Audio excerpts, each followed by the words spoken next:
Global, leading Britain's conversation. The Nigel Farage Show. Mr. Nigel Farage. Thank you, Donald, and good evening, everybody. I'm here in Brussels, and it's May the 9th, and that means it's Europe Day. Yes, that's right. This is the day every year when we're all supposed to celebrate the Treaty of Rome and the foundation of the original European Economic Community. And I have to say, compared to previous days, when I've been here, where I've seen sort of lots of people around waving their European flags, there isn't much jubilation in Brussels today, but there is an enormous sense of relief amongst the Eurocrats, MEPs and everybody else that Macron won the elections. But back home, today has been the day where the Labour Party officially launched their national campaign. And Jeremy Corbyn has talked about a day of reckoning that will come for tax cheats and big bosses who behave badly. When it came to the issue that dominates this election, and whether you like it or not, folks, this is a Brexit election. When it came to that issue, Jeremy Corbyn said the Brexit issue was settled, and I wondered whether perhaps, maybe, there'd be some peace on this issue for the Labour Party. Well, then, he was interviewed by Laura Koonsberg from the BBC, and this is an extract of what happened. Just to be completely clear, because people will want to know this, if you're Prime Minister, we will leave whatever happens. People will know that there's been a referendum and a decision was made a year ago. We've set out very clear our terms for the negotiations. Keir Starmer has built those relationships across Europe, and that is what we'll be pursuing with the European Union. I don't know, any more than you do, exactly what is going to happen in the future on this, but I do know we are not approaching this from megaphone diplomacy. We're not approaching this from threats. We're not proposing to set up some kind of tax haven on the shores of the European Union. We're serious about these negotiations. But forgive me, Jeremy Corbyn, this is a very important point to lots of people. As you say, we don't know what will happen in the negotiations. If you are Prime Minister, can you categorically say that we would definitely leave? Because if you won't, there is a chink of a possibility that things could change and we might end up looking differently at our options. The danger is of the approach the Conservatives are taking in their megaphone diplomacy with Europe and approaching the whole thing as though all you've got to do is shout loud and be abusive to people across the Channel. Our view is you have to talk to them, negotiate with them, and recognise there is actually quite a lot of common interest, particularly in manufacturing industry. That is the process we're following. Well, we've been diligent and we've gone through that interview and we have counted 6 separate occasions where the question was asked, if you become Prime Minister, will we definitely be leaving the European Union? And on 6 separate, clearly identifiable occasions, Jeremy Corbyn did not answer. So the question, the debate I want to have with you this evening is, are you clear?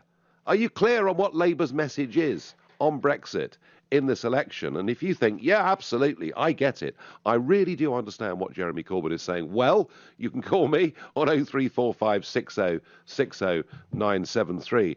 If you haven't got a clue what they really stand for, well, you can text at 84850, or perhaps you think actually it doesn't matter because really this shouldn't be about Brexit, there are bigger issues. Well, you can tweet using the hashtag Farage and LBC at LBC, and of course you can watch us and watch this show live on Facebook.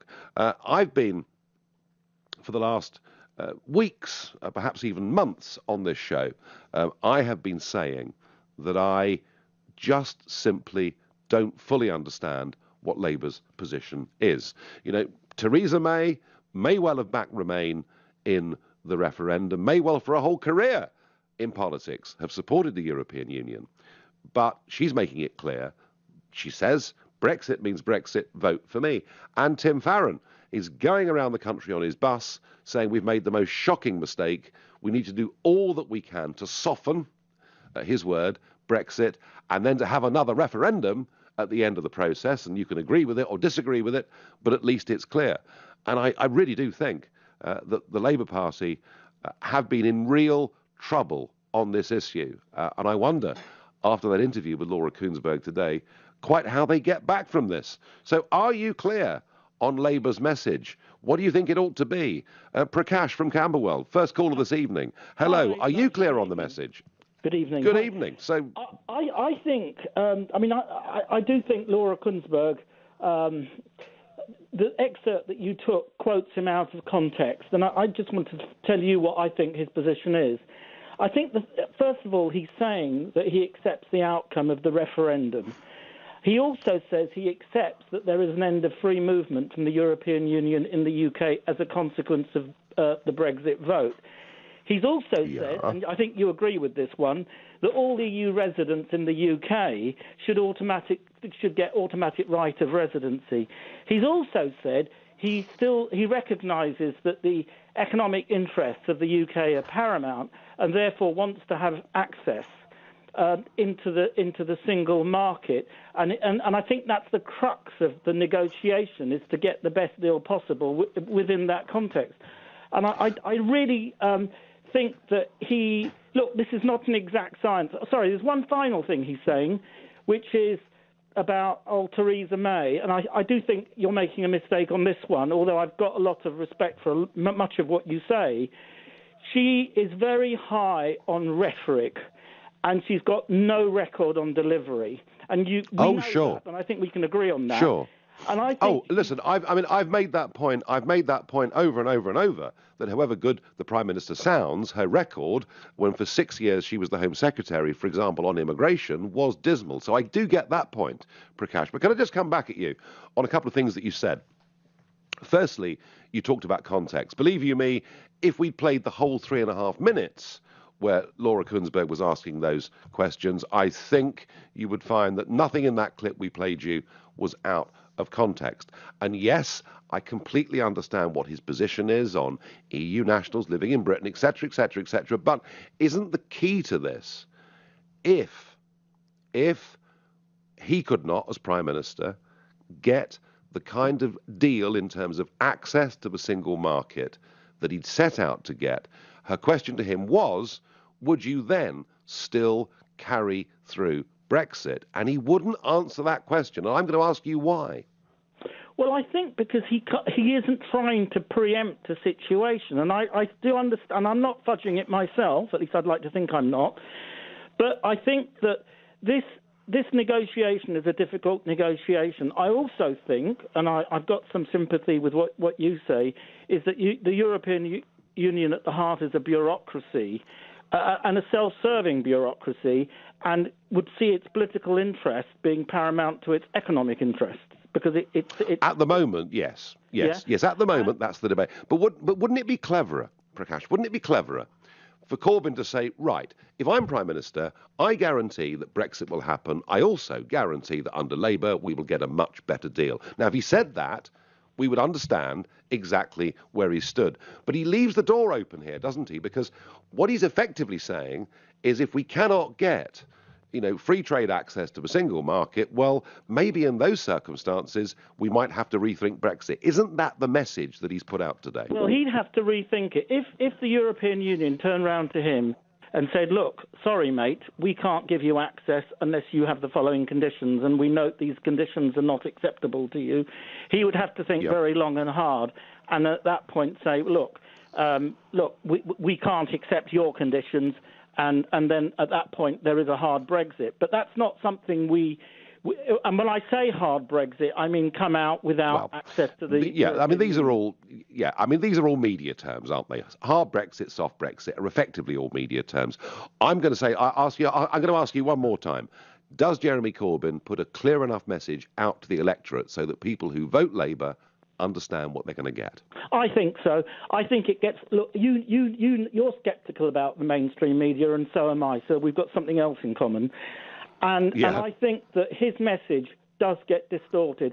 But look, if you remember before the referendum, when he was asked about his position on the European Union, he said he supports Remain 7/10 or something on those lines, right? And I think the reason he said that is because, like you, he shares a scepticism of the European Union, of its construct and the fact that it's a self-serving bureaucracy. Having said that, the position he took was that he felt that he could conduct a successful negotiation. Now, like you, I think he probably made the wrong decision, because I'm not sure if ultimately... But it's now a general election. It's now a general election, Prakash. I, with the best will in the world, you understand your politics, but with the best will in the world, I personally think he's struggling to put across a clear message, but I respect totally what you say. I'm going to ask Claire in Edgware. Claire, do you understand what Jeremy Corbyn said today? Absolutely. He's not being unequivocal and he's not being ambiguous. He said the argument is settled and we are leaving the EU and nobody can reverse that except the people of this country. But what I'm sick and tired of is that every time Jeremy Corbyn says something, it's reinterpreted, it's deliberately misinterpreted and it's misrepresented. He's moved on. He cares about the NHS. He cares about giving people £10 an hour. It's an absolute fallacy, and it is completely wrong to try to say that we don't know what he's about. He's very, very clear. And this myth that Theresa May is going to be going to the negotiating table and negotiating, she knows darn well prime ministers don't do it. Neither she nor Jeremy Corbyn will be at the negotiating table. Instead of running around the country pretending that she can cap gas and electricity charges, she should be making sure we've got a darn good negotiator that can get us the best deal and not intent on telling us how dreadful Jeremy Corbyn is. And she's like Kim Jong-un, the supreme leader, telling everybody, basically, you vote for her, the Conservative Party doesn't exist anymore, and the supreme leader must be followed without question.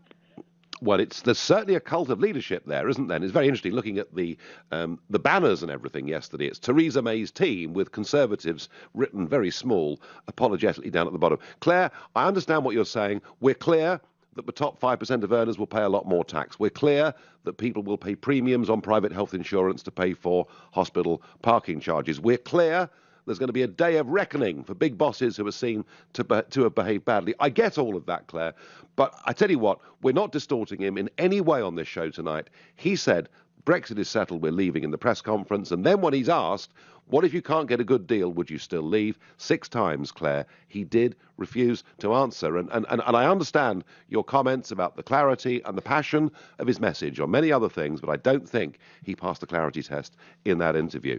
That's my view, but please call me, challenge me, tell me why I'm wrong. You're listening to The Nigel Farage Show, exclusively on LBC, live from Brussels, and it's 7:15. So, Prime Minister Theresa May will be in the LBC studio this Thursday at 7 p.m. for a special half-hour live interview with Nick Ferrari and phone-in. It'll be part of a series, LBC Leaders Live, and you'll hear the dates when the other leaders are going to come in and be interviewed. So this is going to be her first live broadcast interview of this general election campaign. Nick Ferrari here on Thursday, 7 to 7:30, and I will take Nick's seat at 7:30, and we will have an hour and a half phone-in debate and discussion about how Theresa May dealt not just with Nick Ferrari's questions, but with the calls from you. And all of you will get the chance to ask all 4 main party leaders your questions during this campaign. And we're back to today's issue, the official launch of the Labour campaign today. Corbyn stood up and said the Brexit issue is settled, and then 6 times did not answer Laura Kuenssberg of the BBC when she said, well, if you can't get a good deal, does Brexit still happen? And to me, and I think to many people, he really didn't answer that clearly. Many other things that Jeremy Corbyn today did and said were very, very clear, including a day of reckoning that is coming for tax cheats and big bosses that behave badly. So are you clear where the Labour Party and Jeremy Corbyn stand on this key dominating election issue of Brexit? I wonder, Max in Guildford, are you clear, Max? I am clear.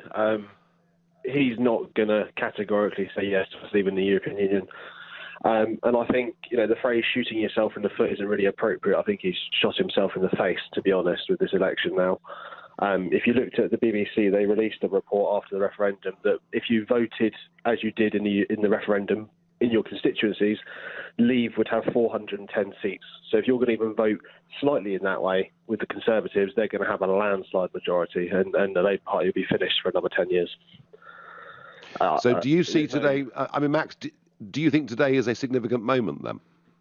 Absolutely. I think, with all the... I know she keeps... Well, she hasn't said it recently, but they keep going on about this coalition of chaos. But everyone's got the idea that there would have to be a coalition to have to beat the Tories. And I think the fact that the Lib Dems with Nick Clegg this morning on Nick Farage's show saying they'd have a referendum, and if it was a no, they'd stay in on the deal. Yes. And then obviously the SNP obviously don't want to leave, so they're happy to stay. So I think actually Jeremy Corbyn's pandering to what Lib Dems and SNP want to get that coalition. If that means he's going to turn his back on what he said before, he'll do it. He's a politician.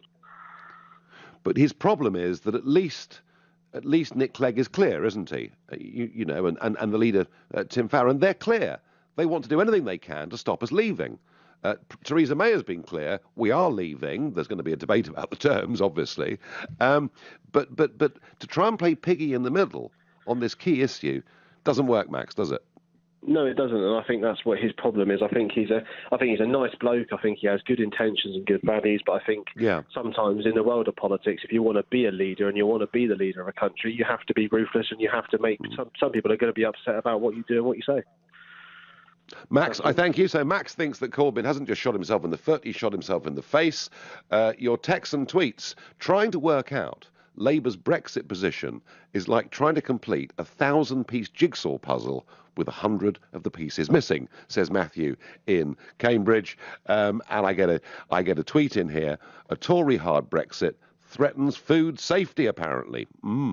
Ian says to me on Facebook, I'm clear, please don't vote Conservative. Fine. Well, there's a mixture of opinions on this, as there always is, and you can challenge anything that is said by me or any of the callers. But I have to say, I think their position on Brexit is perhaps even less clear this evening than it was at that press conference this morning. I wonder what Alex in Nuneaton thinks. Good evening, Alex. Hello there, Nigel. I just want to say that I think that Jeremy Corbyn is being very clear about what he means on Brexit. I mean, as a former UKIP member myself, I was a UKIP member for quite some time. Obviously, I'm very distrusting of mainstream establishment politicians. And I mean, let's be honest. I've met Jeremy Corbyn in real life. I was lucky enough to do so. I had a good 10-minute conversation with him about various different issues, not just the EU. And when he came across up front as an individual, he did come across as a very honest, very passionate individual that meant exactly what he says. And I mean, the problem that I have with Theresa May is quite clear. I mean, she said that she wanted to remain in the campaign. We're now leaving, which is fantastic, obviously. She said she wouldn't call a general election. We've got one in 6 weeks' time. I know. I can't. Being honest with you, I can't trust not just the Conservative. Well, Alex, I tell you what. But the leader. Alex, I tell you what, Alex. I tell you what, Alex. I tell you what we'll do. We will discuss Theresa May for an hour and a half on Thursday night after Nick Farage has interviewed her between 7 and 7:30. But for now, the question I'm asking is, after Corbyn's day, is it clear to the electorate on the dominant issue of this campaign exactly where they stand on Brexit? That's the problem, isn't it? It's whether it's clear or not to the electorate rather than the individual. He needs to be. Well, that's my question. That's my question to you. You know, if you walked Alex into your local pub in Nuneaton tonight, would people in there understand where Corbyn stood on Brexit? Unfortunately, probably not. He needs to be clear to the electorate, and he needs to start. Like Mike said, he needs to stop pandering to his own party and other obviously left-wing parties like the SNP. If he just was honest about what he believes in, because we know he's a Eurosceptic, can't deny it. But I know without a doubt he'd get more votes, without a doubt in my mind. Alex, I thank you very much. Alex, who's met Corbyn and liked Corbyn and is urging him not to be bent and swayed by the SNP and the Liberal Democrats and to be true to himself is what Alex was really saying. Bernie in Crawley. Bernie, are you clear about Labour's policy on Brexit? Yes, I think I'm very clear on it. I think he's given a message to the Europeans, the same as the Liberal Democrats, that if they don't get a deal that suits in Great Britain, then they're going to put the vote back back to the people. In other words, it's an incentive for Europe to give us a very bad deal, which they will do anyway because they don't want us to leave. So then the people will get to re-referendum. That's what in a sense. But in a sense, Bernie, and I'm listening very carefully to what you said. In a sense, Bernie, isn't that us really rather shooting ourselves in the foot as a nation, let alone political party? Because if we're sending a message, shooting ourselves in the foot because we're doing exactly what Europe would want. This idea that we're going to get a good deal from Europe is a myth. They don't want us to leave, and if we do leave, they do not want us to prosper leaving. But the Brexit, no, and I believe you me, in Brussels, I hear some of that stuff in the corridors, but the Brexit vote wasn't conditional on the deal, was it? The Brexit vote was stay or leave.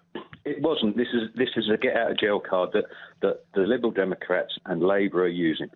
The only person so far that I know will walk away with no deal are the Conservatives, and probably your own party, or what was your own party. Oh, they'd have walked away a long time ago. Don't worry about that. But, yeah, well, Bernie, I have to say, does all of this make you feel very cynical about politics and politicians? I'm very cynical about Europe. Europe is not a democratic establishment. They will want what's best for them. They don't, they won't mind that the fact that we import more than we export. They're not worried about that. What they're worried about is people leaving their club. And, for us to leave and be the first ones to leave, there's no way we're going to look good or get a good deal from Europe. Right. Bernie, you've made your position very clear, very, very interesting indeed. Dawn in Shepherd's Bush. Bernie seems to think that actually it's all a bit of a game, and if we send this message to the EU not to give us access to a single market on equal terms, that basically the Labour Party will join the Lib Dems and want us to have a second referendum. Is that the message you get, Dawn? It isn't at all. I get a very different message from what I've heard you express. I do believe that Jeremy Corbyn will continue with Brexit, because anyone who knows anything about his background knows that he's waited several decades for this opportunity. He's wanted us out of the EU for a very long time. And, wild horses won't keep us in there.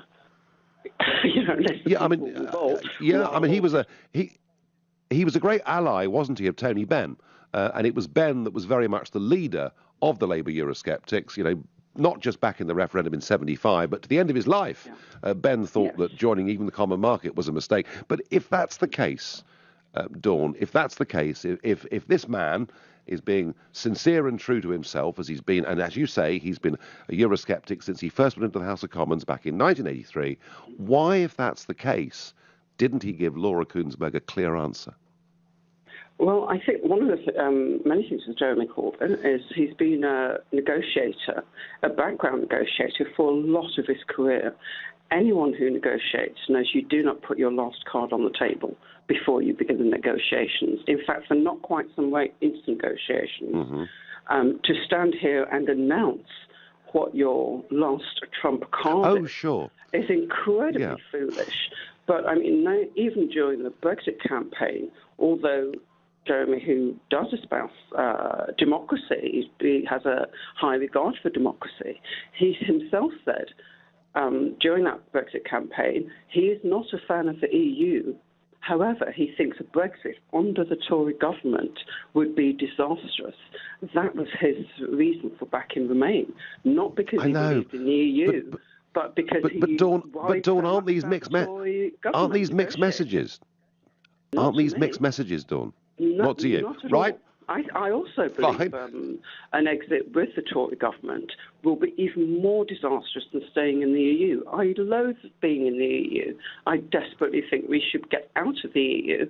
And I also think Theresa May, an unelected Prime Minister, is telling us we must follow her blindly.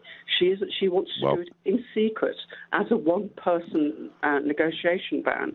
That would be disastrous for the UK. Well, Dawn, we'll hear what Theresa May says on this subject on Thursday.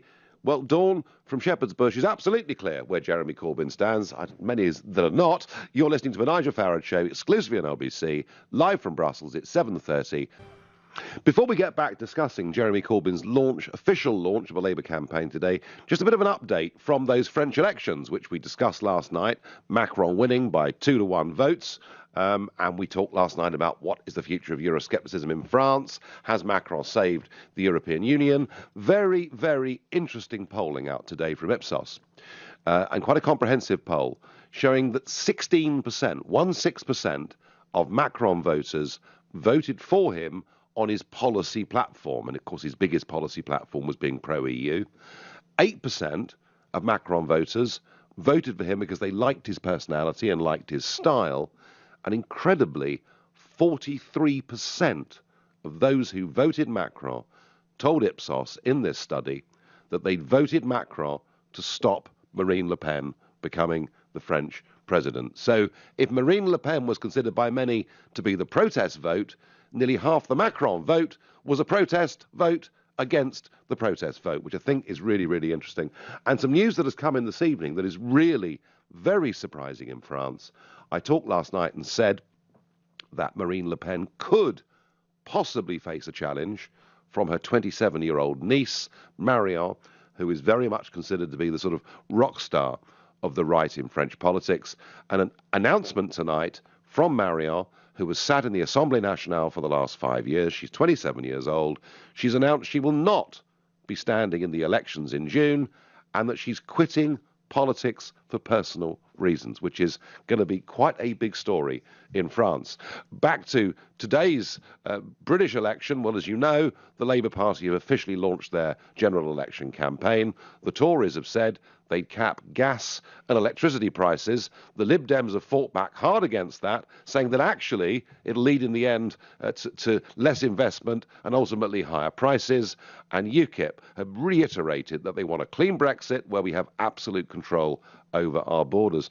And I think it really is fascinating to see Theresa May calling for a cap on gas and electricity prices. This was the policy that was put forward by Ed Miliband back in 2013 and actually was derided by David Cameron as being Marxist.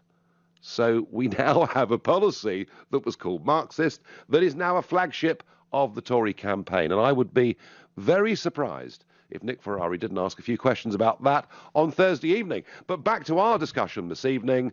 Six times, Jeremy Corbyn did not answer Laura Kuenssberg when she said to him, will Brexit happen regardless of whatever deal and access we get to the single market? And six times he did not answer that question, despite earlier having said at his press launch that the Brexit issue was settled. So I'm not very clear on exactly what the Labour Party's policy on this is, but callers are ringing up and telling me what they think. And the next one is Carl in Portsmouth. Carl, are you clear as to where the Labour Party stand on Brexit?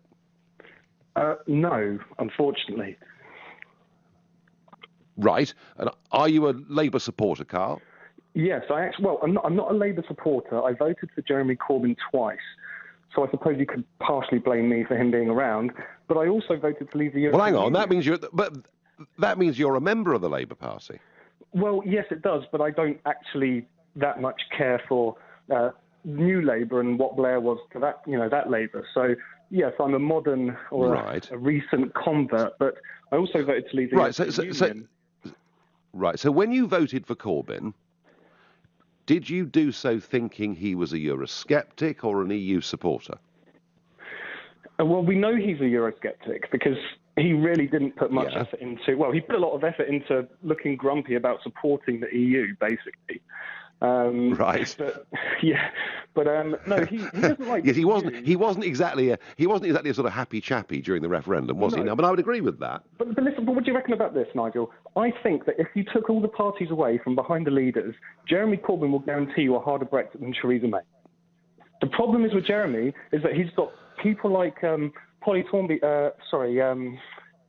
the people immediately behind him that are holding him in power, Diane Abbott, Thornbury, and a couple of others, they are very anti-leaving the EU. So can he, if he wins, even push through his Euroscepticism? I'm not sure. Well, it was interesting, wasn't it? Because when he became leader, he stuck to the not renewing Trident policy, the unilateral nuclear disarmament that he's always believed in. He stuck with that, but he didn't stick with his Euroscepticism because he knew the party simply would not put up with it. But Carl, you're a Labour member, but you voted for Brexit and you clearly want Brexit. So what do you do in this general election, Carl? Well, this is it. I kind of feel really stuck because if you look at the policies that Jeremy's put forward about Brexit, they're exactly in line with what I voted for, leaving the free movement of people, stopping that, and basically following through with Article 50 to the letter. So, in a way, he's putting out all the signals that Brexiteers want, and Theresa May has promised nothing. So what can anyone say who's supported Brexit and supports Theresa May? What can they say? They can say nothing. The problem is it's the people behind Jeremy who are going to try and undo it if he wins, and that's where I'm stuck. Right. OK. Well, I have to say, Carl, if you as a Labour member can't answer that question for us, then we do have one or two little difficulties, don't we? I'm next going to go to Tim in Birmingham. Tim, good evening. Are you clear as to where Jeremy Corbyn and Labour stand on Brexit? Yeah, I'm not totally, but I'm not really ringing to talk about Jeremy Corbyn and his ambivalence. I'd like to ask you about your position on Brexit. Is that okay? Please, well, if you want. I'm not standing in the election. I'm not going to become Prime Minister, Tim, but have a go. Understand. Yeah, but I followed the campaign, the Brexit campaign, with great interest. Yeah. And you led that campaign brilliantly, obviously, and articulated the Brexit vote. And then as soon as we achieved Brexit, the two leaders of the Brexit campaign, which were yourself and Boris, suddenly disappeared into the ether, took a very low profile. And at the very time when we needed you there to steer the negotiations, because the situation at the now is that Theresa May is in charge of the negotiations, and she was very non-committal about her views in the campaign. And I feel that UKIP is now folding because you have stepped down. You and Boris have stepped down from articulating. Well, hang on, Tim.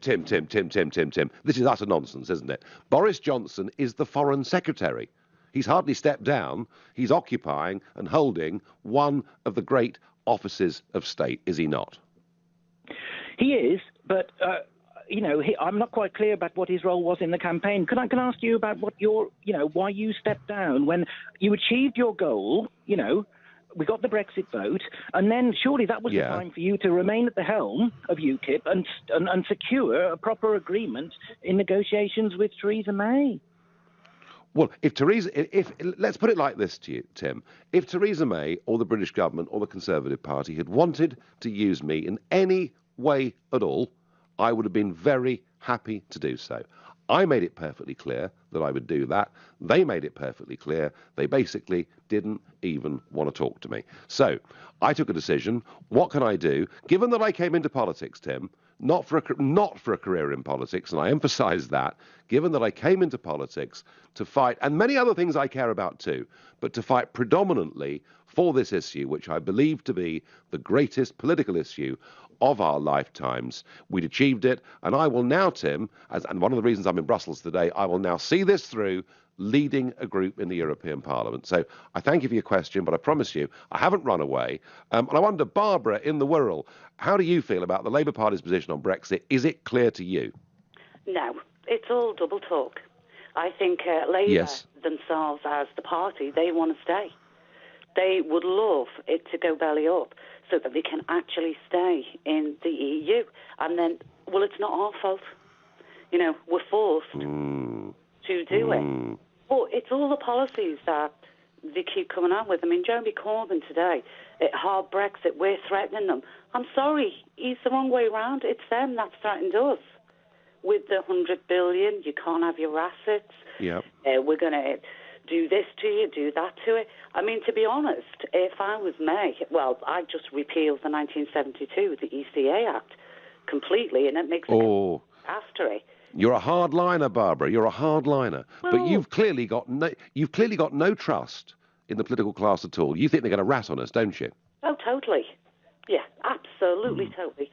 They will argue. They will pretend. They'll do everything. I mean, we're already getting told we've got to pay for the agriculture till 2025. We've got to cover the $4 billion for Germany because it will cost them $4 billion more per annum once we've gone. So well, Barbara, whether you're right or not, Barbara, on all of this, I tell you what, if Brexit doesn't get delivered or Brexit gets reversed, I think you will see an upwelling of anger in our country, the likes of which you've never seen before. And I thank you for your call. I love this text. You've just proved that Corbyn is wiser than you. If you don't understand what Corbyn said, you shouldn't be an MEP, says Ralph. I'm going to ponder that, Ralph. You're listening to the Nigel Farage Show, exclusively on LBC It's 7:45. Well, before the break, I read out that absolutely charming text from Ralph, who thinks I'm a thicko because I don't understand what Corbyn's master plan is. Well, all right, let's take that premise. I really am not quite sure. Maybe Clive in Twickenham can enlighten me and help me. Clive, good evening. Good evening there. Yeah, my opinion is that Jeremy Corbyn could answer if he wanted to. He will not, because he knows this election is, for the Conservatives, is not about Brexit. It's all about getting a bigger majority, a golden opportunity that they've seen. I said this to Clive Ball sometime ago, they cut and run, and they have. And this was weeks ago. They're cut and run to get a bigger majority. Brexit doesn't come into it. I don't doubt, Clive, I don't doubt that one of the major reasons for calling the election is an opportunity to increase the majority, the opportunity from their perspective, hopefully, to get these 30 different constituencies where there are allegations of overspending off their backs, etc., etc. But for the voter has got to make his or her mind up on issues. And would you not agree that it's Brexit that is dominating that debate? Yes, and I think if there's another vote, they'd vote to stay in.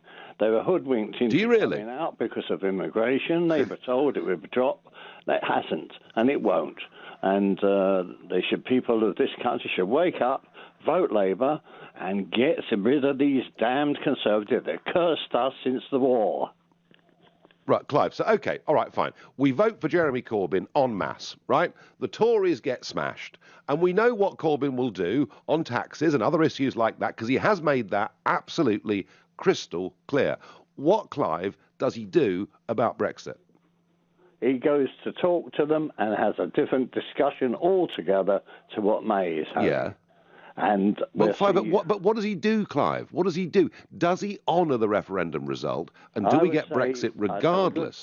Better proposition, get a better deal and stay in. And I think that's what he does. Right. So that's the real plot, is it? The real plot is you don't answer Laura Kuenssberg's questions because really the Labour Party want us to stay in. Is that what Clive in Twickenham thinks? Yes. Thank you very much, Clive. That's great.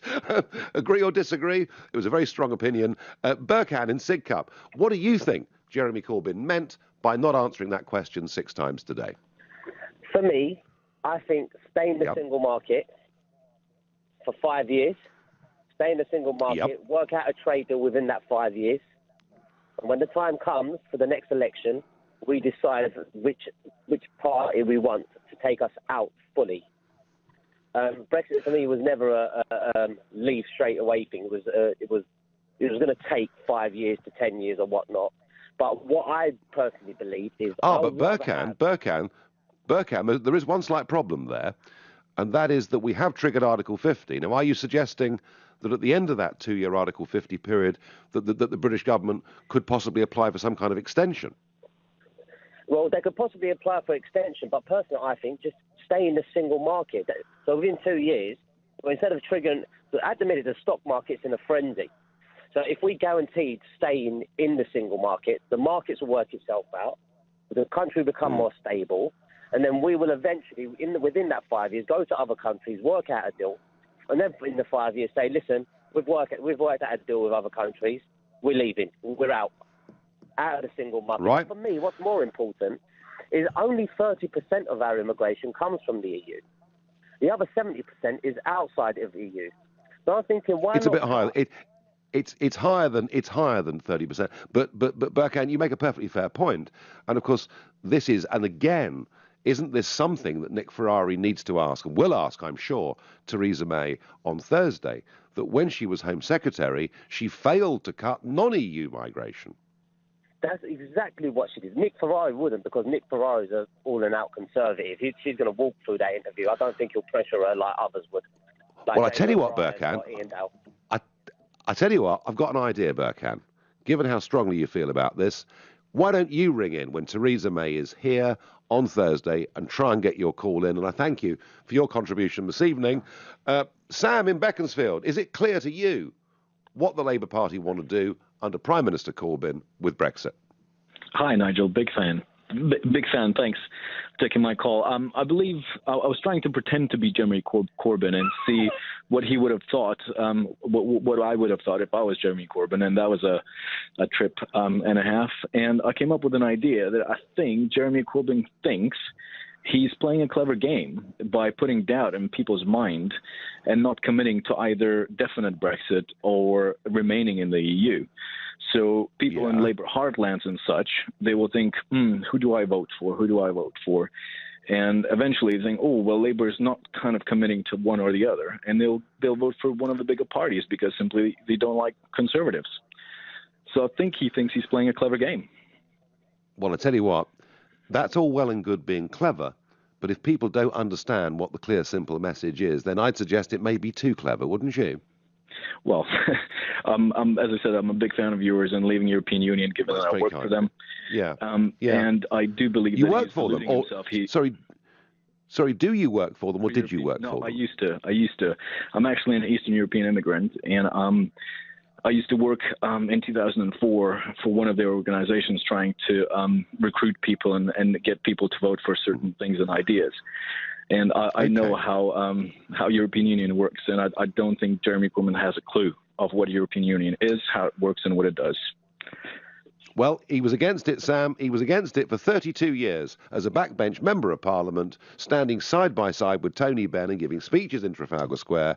And now I think we're all a bit confused. Sam, I thank you for your call. Andrew says on Facebook, yes, it's clear. It's remain in a single market and the customs union and address the movement of people once a trade deal is secured. Pretty simple and logical to me. Peter says, Labour would keep us in the EU. I'm a Labour supporter, but I'm voting Conservative for Brexit. What's the view from Northern Ireland? David in Belfast. Good evening. Now I know now the Labour Party won't be standing as such in Belfast, but the SDLP are quite closely allied, aren't they? Yes, they are. Yeah, they're quite allied. But just even though we don't really get much of a say in the voting over there, we can elect some MPs, but even they don't really hold much power. But I still have an opinion on it, and I think he's actually being quite clever, and I hope he's doing it for the right reasons and not for political reasons. I think he's maybe considering worst case scenario. So let's talk worst hard Brexit possible for the UK. The ramifications of that could have serious economic reverberations that could last for decades, which obviously a poorer economy means poorer people. Poorer people means increase in deaths, increase in strains in public services. So him not committing to the dogmatic position of Brexit at any cost, I think it's sensible. It's humanitarian. But it is possible, David, that Brexit at any cost, cutting completely free and being capable and able to make our own laws, sign our own trade deals with the rest of the world, could make us quite a lot richer too, couldn't it? Yes, I accept that, but there is still a possibility that we need to see the deal on the table before we leave. And if it is the worst possible deal, so worst case scenario hypotheticals here for the UK, I mean, are people still going to be dogmatically pro-Brexit whenever everybody's going to be poor and people are genuinely going to suffer for possibly decades? Investments suffer. Well, yeah, but this is a rerun of the referendum campaign argument, is it? I mean, this idea that somehow being a member of the European Union is wonderful for the British economy. There are many of us, David, that think that is a complete and utter myth. Yes, we may have tariff. I understand that, but surely you must at least consider worst case scenarios and the effects that it could have on people. So I think he's just hedging his bets and waiting, given the chance for the deal to be set on the table and then making a decision. So he's hedging his bets, but then, given that this issue is dominating the general election, and it will dominate the vote in Northern Ireland too, because it'll be pretty clear what the different, where the different parties stand and how they would intend to vote in Parliament, if they get a chance, etc. But surely on an issue as dominant as this, the leader of the opposition party has to be clear. Well, he's gone. I hope he's being pragmatic. Well, he may be pragmatic, David. I don't know. What I do know is that I have been saying on this show now for some time that it seems to me that given this issue is dominating the general election, Labour need to have a very clear policy. And I thought the fact that he wouldn't answer Laura Kuenssberg 6 times today when she said, is it Brexit regardless of the deal? I thought that meant that there was some confusion. I think the telephone calls I've had tonight show me that the problem really is actually very big indeed. Because some of you say, oh, no. He's a Brexiteer all along, but in order to get the best deal as Prime Minister, he doesn't say that he would be prepared at the end of the day to walk away. No, trust Corbyn, he's still a Bennite. But more of you say, no. What this is really all about is sending a message to the European Union to offer May, if she wins, a rotten deal, and that Labour would then support us staying in the single market and the customs union. And even if he becomes Prime Minister, Labour want us to stay in the single market and the customs union. I've spent time with Emily Thornberry the last few days. She certainly doesn't want to leave the customs union. Coming up at 10, it's Ian Collins, but up next, it's Clive Bull. Nigel, thank you, and we're going to continue this conversation. It is very much Labour's day today. Jeremy Corbyn